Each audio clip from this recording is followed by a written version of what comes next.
Aujourd'hui, dans le tes camarades Naomoko, un des anciens, va refouler cette semaine à Kinshasa sans citer les noms. Wana zali grand frère Nabiso, bate belé ba yebiye, bate belé ba yebiye. Mais na démarche na za nango lelo. Nous sommes là bien tard, c'est comme on est famille na yena batu musu ba. Ce n'est pas un problème. On met la photo dans le candidat. On met la photo ba yebiye mutu munene koni. Nous sommes informés par la police française qui va refouler. Je suis sûr que yebiye mais est-ce que vous pouvez savoir comment on est? Non, yo siko yo. Parce que tu dois comprendre. Petia yawa na 13 ans. Petia 13 ans, 13 ans. A comme na 40 ans. Âge mon Macron. Mais si quoi Petia, on va combien 14 fois prison. 14 fois prison. 14 fois prison. Moi, dans 40 ans, c'est 14 fois prison. Papa m'a tiré des Petia na tête. Tous ces charlots là, tous ces charlots. Papa m'a confié. Qui parmi moi qui est là, m'attend.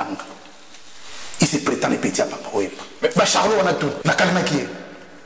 Na kalma qui est que le moko au teka qui le pam bon voilà que c'est la Pierre Tombal parce qu'il y a teka qui le pam boubou la teka le pam papa oui a teka le pam papa bon mon achangwa parce que c'est qui est calme-toi le papa oui Mathieu le tombe na yeba Pierre Tombal bata Pierre Tombal na c'est ka boubou le moko na c'est que le moko au teka Les Congo AL News, première chaîne d'info. Bonsoir, bienvenue encore dans cette émission parce que vous allez vous partager, vous s'abonner. Zéro fainéant, archevêque le Bobo a eu les sous dans la proposition, n'a pas idée pour un zéro fainéant. C'est pour ça que tu es sous encore par archevêque le Bobo pour tout dans la profondeur. Archevêque le Bobo a sali appel des fonds. Mais pourquoi appel des fonds? À ça, on les a destinés à quoi? Idée naïe. Et ça, il est juste pour la Mongwana. Et tu voyez, les sous sont encore. Parce qu'actuellement, il y a une vidéo qui circule dans les réseaux sociaux où Yobomoni, Zachary Babasui s'adressait à archevêque Lobo. Est-ce qu'ils ont montage? Est-ce qu'ils ont nini? On ne sait pas. C'est pour ça que tout le monde ce soir, tout le monde archevêque Lobo, selon nos sources, à ceux qui appellent Moko et Outaki par Bouboul, alors nous voulons savoir qu'est-ce qui s'est passé. Bouboul qui est le frère de Papa Wimba. Archevêque Lobo, bonsoir. Bonsoir Andrea. Voilà, bienvenue à l'émission Nabiso. Je ne suis pas Nayo, zéro fainéant. Zéro fainéant. Je m'appelle Ebélé. Oui, oui. Ebélé pour comprendre parce que les gens sont prêts à financer. Même Balingbaeba, pourquoi appel des fonds au Sali pour la zéro fainéant? Merci Nabatutu Rolandangai, zéro fainéant de Nabatutu. Vous savez très bien que na tout au Sala Mokili et c'est na Lomea, Otobengi, Pata, Mbongo. Na sali appel des fonds na objectif moko, précis et clair. Bande qu'on a vu fait belé dans quatre coins monde entier, bah créer une association, bah ONG, bah ASBEL pour la soutenir, bande qu'on va ça. Bonne initiative. Moi je me suis dit que dans la possibilité, il y a que ça l'appelle le la bande comme ça. Je me suis dit nakoki le beaucoup moko sur la jamais long. Il faut ma beaucoup ils avaient belé. Dans cela qui appelle des fonds na bande ko et belé. Il y a quatre coins monde entier, bah mais ko ça va nangai, bah autre chose, na autour bah 1 euro symbolique. Et parmi appels nasali déjà bande comme surtout va manifester donc à Wande Nasabo Nasa déjà na plus de 500 euros oyo et bande ko ya 4 quoi monde entier va tinde ngai appel de fonds on a toujours tindango wapi destination appel de fonds ngo salama to tindango isikari to tindango uniquement na hôpital de la rue batu bana nyonso ya moya ngaliema ba hôpital de la rue isika oyo bande ko na biso abela maladie ya lèpre maladie à Maba. Maladie à lèpre. Lèpre est maladie à Maba. Ce qui va tout bas. Il dit même le Christ, l'homme de Galilée, a salissé qui bat tout pour la maladie Wana. Et dans le XXe siècle, surtout dans le Congo, j'étais surpris. Na contact, na docteur Makiesi, au Azali, à l'hôpital de la rue, à apprendre que la maladie Wana est dans le Congo. Je me suis dit, ben, na ça appel des fonds bandeko tout ba Holanda ngai ba meka ko soutenir ngai na démarche on a pour le 25 to meka ko sunga ba maman on a numéro le 25 novembre le 25 décembre et le 31 donc le 25 novembre le 25 décembre et le 31 décembre il faut que ba maman on a bazana bandeko tout bazana ka hôpital de la rue na commune Ngaliema ba meka ko somo isengote ya muki. Donc, vous créez l'association de Kinshasa, vous avez des représentants, est-ce que non. Ngai archevêque le bon nato kitana Kinshasa te. Sauf que nazala ndeko bandeko oyo bakozala sur place ou bako accueillir bako sala tout pour que ba gérer situation wana na docteur Makiese au azali na hôpital de la Rue na Ngaliema comment il s'est passé, mais makambu tout bato ba komona on peut une image à travers yona ba média mususu auto sala. Ya on sait na ba ndeko tout bozana katu kwa mwenda tie na mona ki ba petit na ngam mususu na Afrique du Sud na moni monsieur Barclay ser na ngai moko Nestori Kimboja na Belgique ba tindi déjà ba mbongo na bango et ça a plaisir ya mingi et bato mosusu na ebité bato tinda ba 5 euros ba 20 euros ils ont quota na compte dans un essai monene toza au moins 75 personnes na kati ya hôpital de la Rine na Ngalema ou baza vraiment souffrant na bocha extrait ya malade mo ke bato mo na émission ekoleka et tout ce monde ko wana tout wana na démarche à zéro fini ça va idée belé il n'y a pas que ça.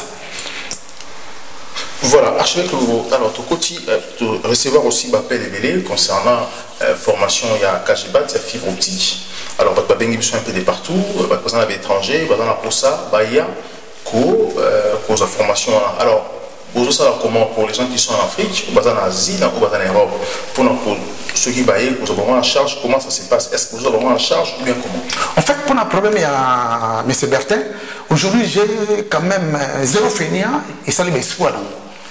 Il y a 5 personnes parmi les bateaux qui ont la formation. Je dis 5. Tant au lanceur qui message, il y a formation, il y a fibre optique, il y a Bouygues à travers M. Bertin. Aujourd'hui, il y a 5 embauchés. Prochaine émission, on a 5 personnes qui ont embauché les roues. Donc, on a toujours, en tout cas, merci beaucoup à M. Bertin et Bouygues Télécom. Aujourd'hui, les 5 frères, il y a des Congolais et des Africains qui ont eu quand même contrat na bango embauche aujourd'hui ba vivre bien quand la famille na bango wana nous sur résultat oyo na bilan à zéro final bandi bandi ya ngwana. Je rappelle aussi qu'il y avait aussi un militaire français oyo a été pour ta formation à zéro fainéant. Oui. A contacté la compagnie qui a fait formation naé, j'étais présent.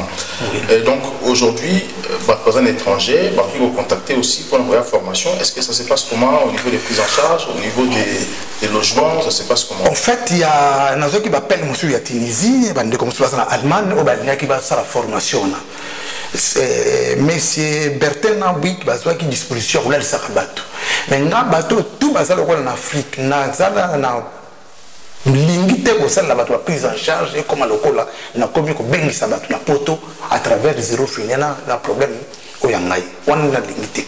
Mais tu que pour la France ou en Allemagne, on a déplacement, il est possible pour la formation. À Kolia, na Katiwana, à Kola, na Kati, il y a centre de formation. À Kolia, il y a calmement, à Kola, il y a calmement de formation. Et kaka, le résultat, zéro fini à porter. Mais bateau, vous avez en Tunisie, nous avons pays, nous avons besoin qu'il y ait un na kosala la bato la prise en charge c'était na faire déplacer moto kuna ya et puis sur la zone unité comme un problème dans la police française na préfecture de France comment bien que c'est bato a pris formation faire la zone sur bato la zone unité comme un problème na je ne vais pas avoir de problème ébélé na kati ya société na vandi pour ya société au pays d'accueil et puis si on a quand ébélé mais la zone na rendre au service na ndenge mo meilleur raison de plus où le monde zéro fini et ça on a ça pour ko cadrer ko encadrer jeunesse congolaise pour parce que pays d'accueil recevoir il faut te mettre on ça la pour nango et donc on te ça. Voilà, archevêque Lobo. Tout marqué notre poste pour revenir juste après. Les Congo AL News, première chaîne d'info. Je rappelle que zéro fainéant, archevêque Lobo aujourd'hui a tiré un moyen en place à trouver solution, une proposition pour aider la déclaration de la maladie à Congo, maladie à l'œuvre, le 21e siècle, la Congo a trouvé la maladie à la Bazali. Archevêque Lobo, aujourd'hui, la Congo va passer au Béla. Quand il y a Ebola, ils ont cassé dans le Congo, mais ils ont toujours quand il y a lèpre. Alors pourquoi pas aussi assister maladie à Ebola? Alors, vous avez pensé pour maladie à Ebola? Je me suis dit déjà au départ, c'est pas ça qui a un problème, il y a Bachiki. Les enfants défavorisés. Pourquoi pas tout n'a qu'elle n'a aspect moussos, n'a qu'elle n'a lèpre. Après on a tout yebi makamoise belé. En fait, on a problème jusque là on a eu idée à expliquer ma compatriote on a tout bah idée on a un monté pour zéro fainéant. Il n'y a pas que lèpre il n'y a pas que l'Ebola. Il y a aussi un réel problème à on a parlé. C'est quoi le problème de l'Ebola? Il y a 20 ans en France. 30 ans en France, mais c'est papier na yemoko. pendant que ça la machine à photocopieuse pendant que ça la papier na rétroversion à éviter.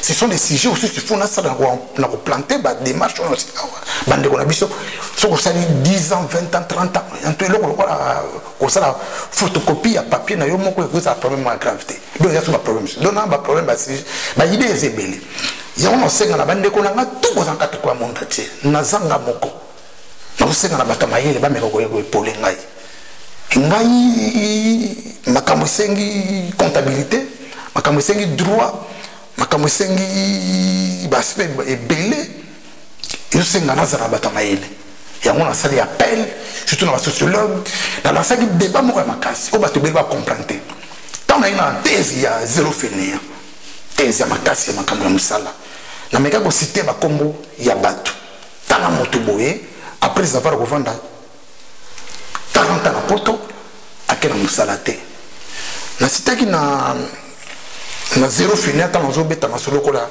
bato oyo bavandi ko tour ya papa wemba sans pourtant bakene musala ba préférer que buka magasin parce que aujourd'hui dans Katioté camarade na moko un des anciens ba refoulé cette semaine à Kinshasa sans citer les noms wana zali grand frère na biso bato belé ba yebiye bato belé ba yebiye mais na démarche na za na lelo so la bila tanga se kombo na famille na yena bato mususu ba ce n'est pas un problème à remettre la photo za mukanda a remettre la photo ba yebiye mutu munene koni nous a informé par la police française je suis sûr que yebiye mais non problème zali siko yo naza vraiment ko linga susu ko beta na sola batuté mais naza na pas na dénoncer ba bêtise yebi mutu wana fana la photo des années oui azali mutu a passé qui vit na zaiko na papa mba baza koni na milieu wana sauf que beaucoup information na réseaux sociaux mais nga problème na nga makasi za nini na minicho problème na nga ezali oyo le bobo azobundela problème na nga ezali prenons le problème ya ba petit na biso bazo ba ko kitikité ba préférer ko teka drogue na matonge na verse na Verviers na Paris Château Rouge problème na ngam nene ngwana bato na tout on a bien les invalides de papa Wemba pour nga ce sont des produits finis pour nga na ça tana bango te problème na notre jeunesse congolaise ça bangonde avenir ya lobby moi na koki classe te to ticket avant dakaka na Château Rouge te ka drogue alors archevêque le bobo zala franc c'est vérité je suis informé Bobo, les Papa Wemba a bien avec un téléphone. Oui. Vrai ou faux? Vrai. Alors qu'est-ce qui se passe? Aménacé ou à l'obédience? Sauf que a un peu manipulé par de gauche à droite. Na kalma qui est ce que le moko. Au teka qui le parle. Bon voilà que c'est la Pierre Tombal. Parce qu'il y a quelqu'un qui parle. Boubou, la tête le parle. Le parle, papa, oui. La tête le parle, papa, oui. Bon, mon achangouat. Parce que c'est qui est. Calme-toi. Le papa, oui, le tombe, naïe, bâti Pierre Tombal. Bâti Pierre Tombal. Naïe, c'est qu'un boubou, le moko. Naïe, c'est qu'un moko, au teka qui le parle. On a ça, le théâtre, pas dit l'ondolé. Mais avant ça, on a une réflexion. N'importe quelle réflexion. Non, je vais Pierre Tombal. Si j'ai comme moko, ce mot, moi, il y a kuna yé. Il faut que ça théâtre. Il faut que c'est compliqué. Jusqu'aujourd'hui, Papa Wemba, ça tombe. Il y a passé les Pierre Tombal. Mais tu comprends. Mais pourquoi d'autres sont mon alors? Mais par contre, mon côté, Charlot, nous sommes Charlot, on a tout Charlot, Papa Wemba. Jet Al-Qaïda, viens avant mon couffin. Non, on a qu'à matanga. Tous ces Charlots là, tous ces Charlots. Papa m'a couffé. Qui parmi moi qui n'a matanga? Il se prétend les petits à Papa Wemba. Mais Charlot, on a tout. Archevêque Togobo, vous avez une vérité lorsque Papa Wemba Koufaki, on a eu un contact dans l'autorité ivoirienne. C'est une vérité que l'ancien président du Parlement ivoirien, ancien qui est maman Amazon, qui a porté plainte pour la vie à Papa Wemba. La réponse c'est que maman Amazon a Boyaki, il approche. Alors pourquoi Boyaki pour porter plainte contre lui pour ne pas autopsie? Mais il y a un autre bien. Donc il y a question le problème est zéro final. Le problème est contacté maman Amazon par la suite. Le problème est les années. La petite nabiso bazana matonge, bazana Verviers, Anvers, à Paris, na Château Rouge. Bazan a droit à vendre na balabate bateka drogue. Bazan a devoir à l'école. Bazan a devoir à la formation. Bazan a devoir à comment local là-bas na bandibu local là-bas malien. Tu vas n'importe la France savati. Yo so yoka député moko ya congolais. Pourquoi tout le monde a directeur moko ta bima directeur mon la société ya congolais. C'est ça devoir à l'opobo. Biso to ko ki ba tikité. Mais je tiens à préciser qu'il y a une dame qui est proche du président Macron qui s'appelle Mouteba. Oui. C'est une dame kassaïenne qui est proche, si je me permets de dire ça, qui est proche du président Mouteba. Oui. Il y a quand même des exceptions quand même. Oui. Mais bon, c'est vrai que en général, oui. C'est aujourd'hui quand même, hein, comme il faut changer. J'ai des amis qui sont aussi dans l'administration. On n'a pas prendre tout ça. Au moins, tu as la comédie dans l'émission à Zéro Fainéant. Tout le monde a ramaya de bisoto. Mon mieux, défendre Macron partout. Comme la nationalité malienne. Donc j'ai besoin dans ma communauté, dans mon congolais.